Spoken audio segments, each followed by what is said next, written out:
Everyone wants more money, but most of us weren't taught how to create an abundant life. That's where the law of attraction, manifesting success stories show comes in. If you are ready to have more money, create more freedom, and experience more fun, turn the volume up. It's time to learn how to create the prosperity and life you have been dreaming of. Here's your host, Cassie Parks. Hello and welcome to this episode. I am here with Alisa for her second interview in our Years of Growth series. Welcome. How are you? I'm great, Cassie. Thank you. Yay. I'm so excited today. I really want to ask you let's just jump right in. How is abundance showing up for you? Well, I totaled my total money manifested, and I knew it was going to be high, but I wasn't expecting it to be that high. Yay! So I'll just give you the total. Yes. And this includes the projected new income I'm going to get from the pay raise that I just got. Yes. So my new manifested total is $12,449.54. Yay! Since March. Yeah, since March. Basically 3 months. So 90 days. Yeah. Yeah. How do you feel? Shocked. I think we talked about this at some point where part of my mind was like, oh yeah, I've got until the end of the year to make this happen. Yeah. And you're okay with that, which is awesome. Yeah. Yeah. So yeah, no, shocked. It's definitely, I was raised by financial advisors, and so they kind of drilled money management into me from a very young age. And so I've always thought I was pretty good at handling money. But once I started looking at it from a different angle, with the exercises you're giving us, I'm realizing there's a lot that just kind of flows through my life that I don't ever take into account or act responsibly with. It just kind of passes me by. Yeah. Which is eye-opening, because I'm like, what else have I missed out on? There's so many times where people are like, oh, what else was I missing this whole time? Mm-hmm. So it's that's a very common, I thought it was this way. Now I'm seeing it this way. And so I wonder what else I'm going to see in the way. I had my story in my head of the struggling single mother, who's just trying to make ends meet. And then I look at the last few months and I'm like, holy smokes. I have some stuff to work on. Yeah. So it's super interesting because I think most people, or what I hear from a lot, I wish someone had taught me how to handle money, right? Mm-hmm. Or I wish they had. And what you're saying is it was sort of, to quote you, drilled down your throat, right? Or drilled in, you need to manage your money, you need to do this. What types of things, were you taught about money? Budgeting was huge. Mm-hmm. As soon as you get any money in, you put part of it in savings, you put part of it into tithe, because I grew up in a religious family. You have your goals as far as exactly what you have to spend your money on, and you take care of business before you ever put any money towards yourself. You always put yourself last, and you take care of business first. Mm-hmm. So budgeting was huge, keeping ledgers of your money. The envelope system that some people might be familiar with, all of that was what I was raised with. Very much had my parents looking over my shoulder at my finances, even well into my adult years, when I was, especially when I was asking them for help because I was a single mother. They're like, well, we need to know exactly where you stand if we're going to help you. So there was, even though I had these really good habits, there's been a lot of benefit to it in my life. Especially because I've been able to keep my debt down really low, which is unusual for my generation.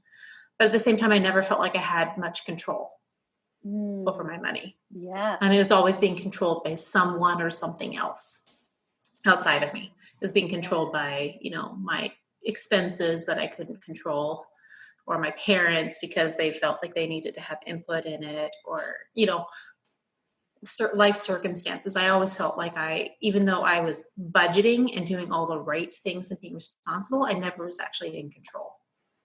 Right. Ah, that's a thing, because you were, you're, like you said, doing all the right things. And how are you starting to feel? Are you starting to feel more in control? What's shifting? What's changing? The awareness is huge. I actually maybe feel a little bit less in control now because I'm becoming more aware. Yeah. That seems normal. Yeah. That whole feeling of, oh my gosh, there's all this money and where is it gone? Like, where did it go? So definitely trying to be much more conscious when I spend money. I knew before going into this that, especially when I was under extreme stress, I would engage in retail therapy. And and I think that the step forward for me has been to step back and be like, okay, no, I need to be super conscious about what I buy and why. And not just buy something because it's pretty or maybe I'll use it someday or something like that, but why am I buying it? Is it actually going to enhance my sense of comfort in my home and my well-being? So there was that. And then there was also the idea of not allowing myself to feel regret after the fact for buying things, but acknowledge that it was an intentional choice, and accept that and move on and maybe make a different choice in the future. So it just a lot more awareness in a lot of areas. Yeah, which is awesome, because you would have already probably said like, oh, I'm aware, I know where it all goes, right? Yeah. Yeah, which is awesome. Are you starting to feel more powerful with money, or what's the? Yeah, and I think one of the things that has shifted for me that has felt really good is now, instead of the retail therapy, I'm getting that feel good feeling from seeing a large bank account number. Yay! And I've been taking screenshots of it every time my bank account reached a new height. And I recently reached the largest bank total in my bank account that I've ever had in my life. Amazing. And I let it sit there for a long time before I then, moved it to, pay for things that were on my manifest list or into savings or whatever. I just let it sit for a while and took a screenshot of my bank total. Yes. Because that felt really good. It felt really good to have that sitting there and knowing that I had so much more in my bank account than I actually needed for my day-to-day expenses. Was a new feeling, and it feels really good.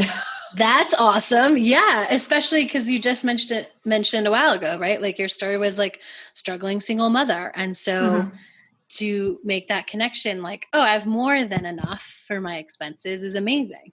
Yeah, it feels really, really good. So my total's gone down now because I've now put the money to work. But I'm looking forward to kind of like bringing that total back up again. Yeah. Well, now you've seen it, you're more familiar with it. Like it is more likely to just naturally go up because you got comfortable with it. You saw it in there. You're like, this is awesome. And it gives you that feeling, right? And it's a great deterrent to shopping because then I'm like, I got to take money out of my bank account. That doesn't feel good.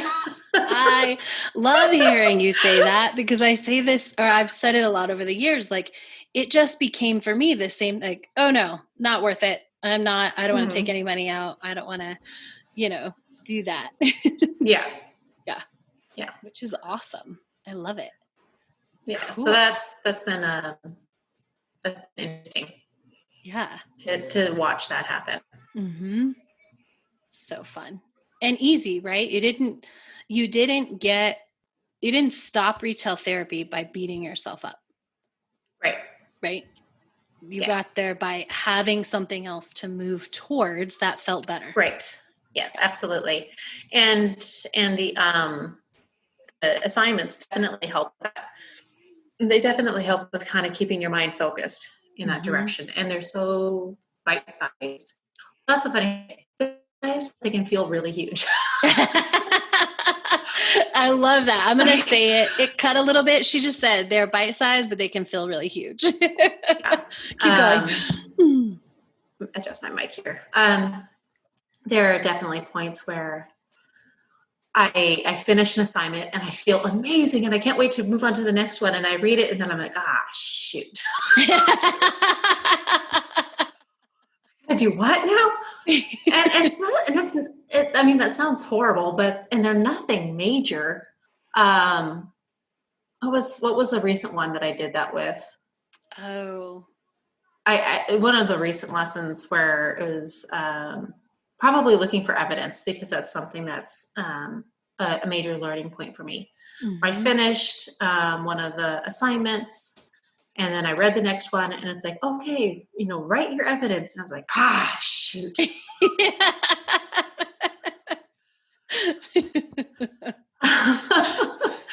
So, but it's good. It's all good. It's all moving me in the right direction and helping keep my mind focused.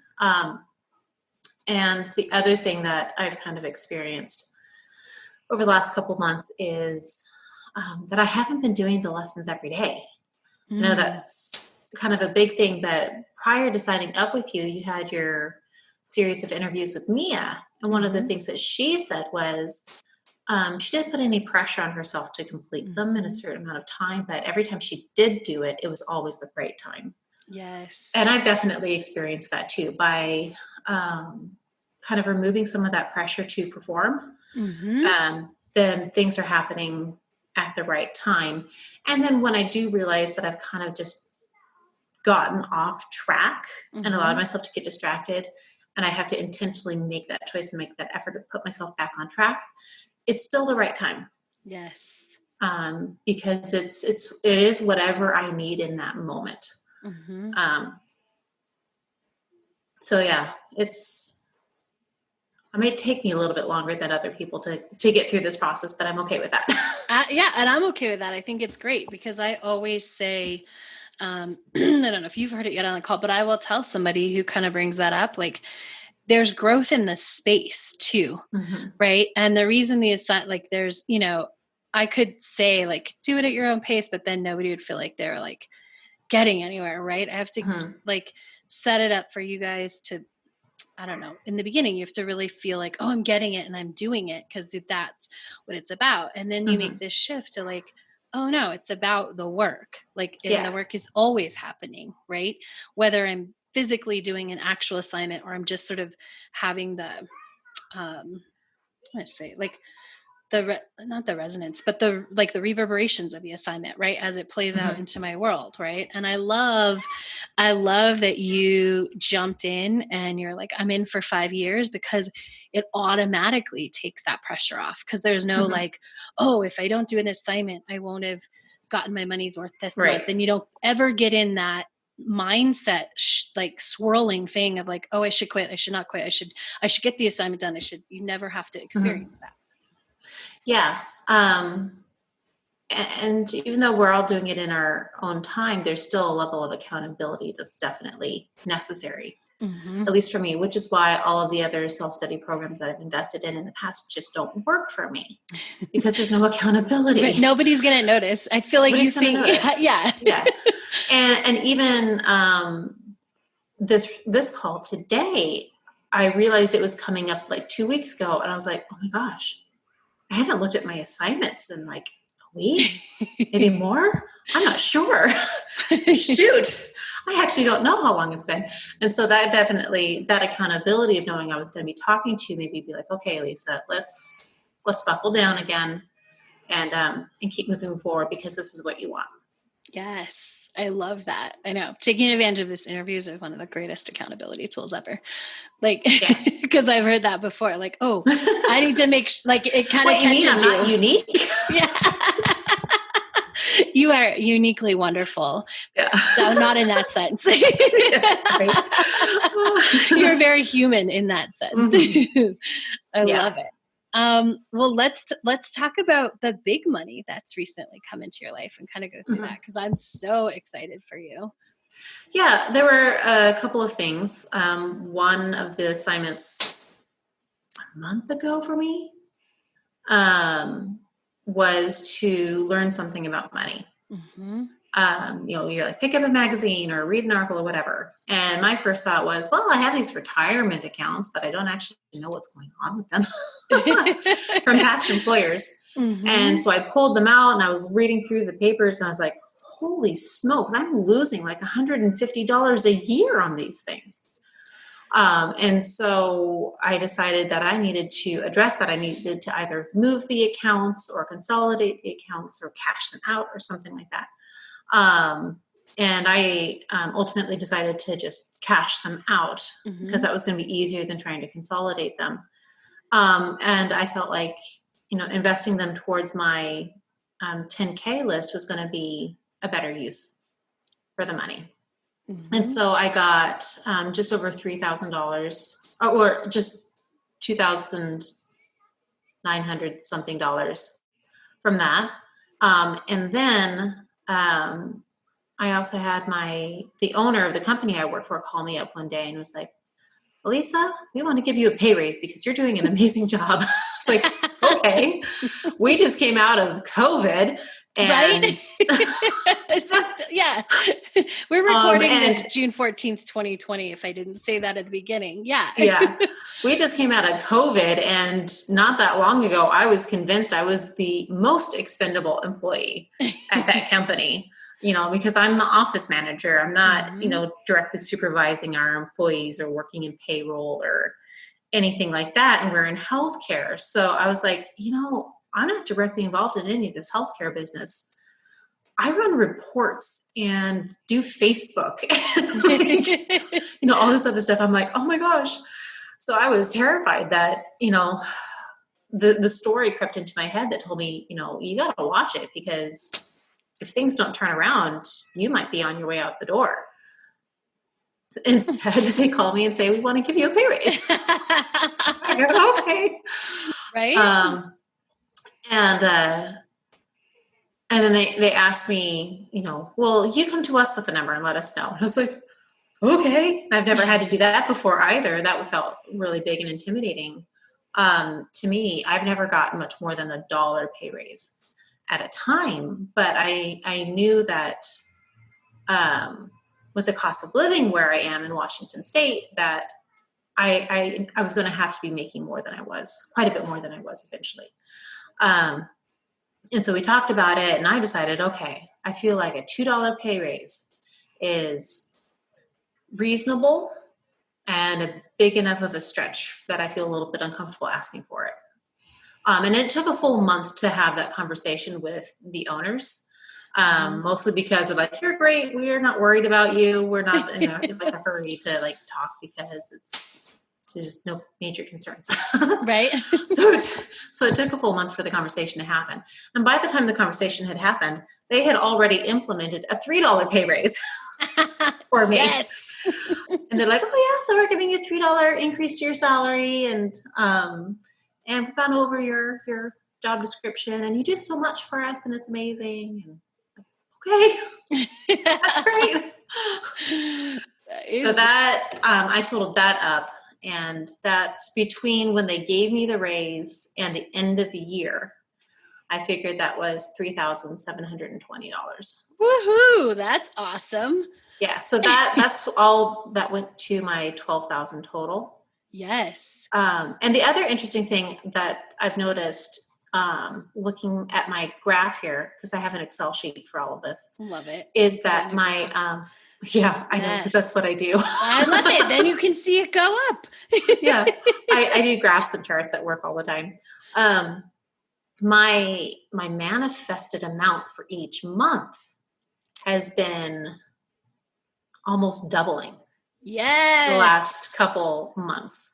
And I know at the beginning of June and even going into this month, I was starting to see that trend And the old story was kicking in of, okay, this is going to stop at some point. It's going to stop at some point. This can't keep up. But I'm just choosing to acknowledge the thought and just be like, oh, well, let's just see what happens. Yes. Let's just see what happens. If it goes down, it's still more than I was aware of or expecting before all of this started. But over the last 3 months, it has doubled every single month so far. That's awesome. And even more awesome that you looked at the numbers like that. That's my favorite thing. Because when you do that, you're like, oh, it's doubling. Like, even if you're like, oh, this has to slow down, you're still like, but it's already doubled. Your brain's like looking for, it's going to double. Like, how's it going to double? Like, it's going to happen.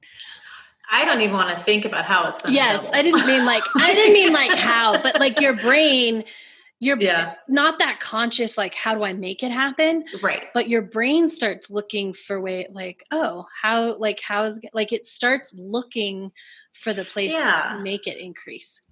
And I think that's my favorite moments so far have been the pay raise, because that was completely unexpected. That was so fun. And the other one was really early on, and I don't know if we've talked about this before, but when I got the unexpected check in the mail. Yes. That was super fun. You can tell the story if you want. Yeah. Yeah. So I recently switched, or at the beginning of the year, switched insurance companies for my vehicle insurance back to a company I'd been with years ago. And that saved me so much money. And so that felt great alone. And then I unexpectedly get, an envelope in the mail from my insurance company. I open it up and there's a check sitting in there. I just stared at it. I was like, because my mind was like, I don't know what this is. Yeah. and it had, let me look at my graph again. What was the total? Here we go. Refund. It was $234.94. Yeah. I got a refund from my insurance company because apparently when I thought about it later, I was like, signing up with them again, they must have reactivated my old information in their system. Yeah. And they sent me this refund check because apparently when I was with them the last time, they had rated me wrong, which was the whole reason I switched away from them in the first place. So I got this giant stinking check in the mail from money from years ago. That's amazing. And my daughter was sitting in the living room and I just started laughing hysterically to the point where I'm crying. She's like, oh my gosh, Mom, what's wrong? She's freaking out. And I just couldn't stop laughing because it was just so unexpected. It's the kind of thing that you hear about happening to people. People talk about getting unexpected checks in the mail and things like that. I'd never had anything like that happen to me before. It was, I actually, I kept the check after I deposited it and I put it in my jar. Yes. My manifesting jar. So it's sitting in my manifesting jar. That was just, oh my gosh, I laughed so hard.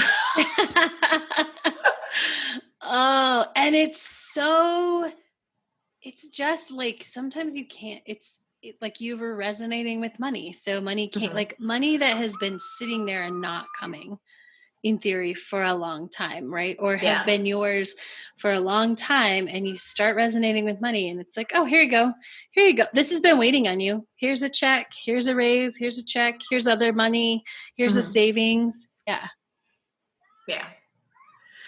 Yeah. It's wild. I mean, this is the whole reason I signed up. Yes. But still, it's wild. It is. When you experience it, it's like, oh, but that can happen. That can happen to me. It can happen to anyone. Yeah. Yes. Yeah. Yeah, exactly. That's amazing. Anything else we want to talk about today or cover? Let me think. I think I mentioned already the big thing for me was just kind of taking the time to sit with the experience, taking my time with the lessons, taking my time to sit with the experiences, but also utilizing the accountability of the group to get myself back on track when I've gotten, distracted. And I think one of the other things that we talked about before we started was how I'm starting to see other areas of my life open up, things that I've wanted to see for years that don't have anything to do with money. New relationships, connecting with more women. Our local Black Lives Matter group has pulled me into their leadership board, and I wasn't expecting that at all. And it's because I have a mixed race child. And so getting involved with that and all the relationships and new friendships that are forming out of that. And because racial reconciliation has always been huge on my heart since I was a child, and I never knew what to do about it. And so there's just all these other areas of my life that are opening up in very sudden and dramatic ways right now. And it's just been interesting to me that with everything that's going on in this country, as completely bananas as it is right now, there is so much good that's happening at the same time. It's, anybody who's given birth to a child knows that it's not fun. But the child is so worth it. And that's kind of what it feels like right now. In my life and in the country right now, is there's some serious stuff going on, but it's going to create a really amazing new future for everyone. So it's just interesting. So I joined Manifest 10K or Enchanted Circle at just the right time, and the timing of everything just keeps working out. Yes, that's been fun. Yay. That's awesome. I love it. Any words of advice as we wrap up today? Just do the work. That's what everybody says too. Just do what Cassie says. I think when I signed up, that was what I told you. I was like, whatever Cassie says goes. Yeah. Just do what Cassie says. Even if it doesn't make sense, even if it's uncomfortable, do what Cassie says. And that's definitely been how I've approached this whole thing. Just do what Cassie says. Let go of needing to control it, figure out how it's going to work. Because I don't know. That's the whole point. That's why I signed up. So. Absolutely. And I think you have done a really good job of that. And you have definitely felt those uncomfortable moments, especially getting ready to ask for the raise. I think it was, I made a Alisa practice with, I don't remember how many people were on the call, but with everyone 10, on the call, 10, at least 10, right? Yeah. And I made her practice, like telling each of them, like she wants to earn more money and $2 feels good. And I don't think that was comfortable. No, it wasn't. Like, okay. No, it wasn't, but I dove in. Yeah. Dove into it. And what I love is you didn't even have to have the conversation, and you got 1.5 times what you were going to ask for. No, I didn't even have to have the conversation. So yeah, it's good. It's all really, really good. Awesome. And it's going to be interesting to see what happens in the next few months, because I have absolutely no idea at this point. My life has gotten so strange. I have no idea what's going to happen. Yay. And just for listeners, strange in a good way, right? Things you never thought or didn't see the possibility of happening right now. Like things I've always wanted to have happen, but didn't think was possible, or it had somehow my opportunity had passed me by. But now there's stuff coming up that I'm getting the opportunity for things that are deep, deep desires for me. And it's scary. It's so huge. It's so scary. But at the same time, I'm really tired of living small, which is another reason why I signed up for the Enchanted Circle. I just got so tired of living small. Yes. And the Enchanted Circle provides the support to take those risks that we have to take in life. I'm not a huge risk taker, and especially now that I have a child, there's definitely, you got to play it safe, because there's somebody else that you got to take care of who can't take care of themselves. But there's a point in your life where that doesn't work. You don't grow if you don't take risks. Mm-hmm. And so places like the Enchanted Circle definitely helps provide that support of feeling like, okay, I'm not in this alone. It's okay to take those risks. And you're also teaching us how to take those risks in baby steps, which can be hard to figure out when you're trying to do it on your own. You know what you want to do, you know what you want to go, where you want to go, but it's hard to break it down into those small steps. And you do it for us. And that makes it so much easier to grow into that. Awesome. Yes, that's so true. I love it. Well, thank you so much for sharing this moment in your journey with us. I know someone got a ton out of that, more than one person, I am sure. And thank you all for listening. Make sure to come back next time and check out what else is awesome. Thank you for joining us on the Law of Attraction Manifesting Success Stories show. To learn how to attract more money into your life, go to your favorite book retailer and order Cassie's book, Manifest $10,000.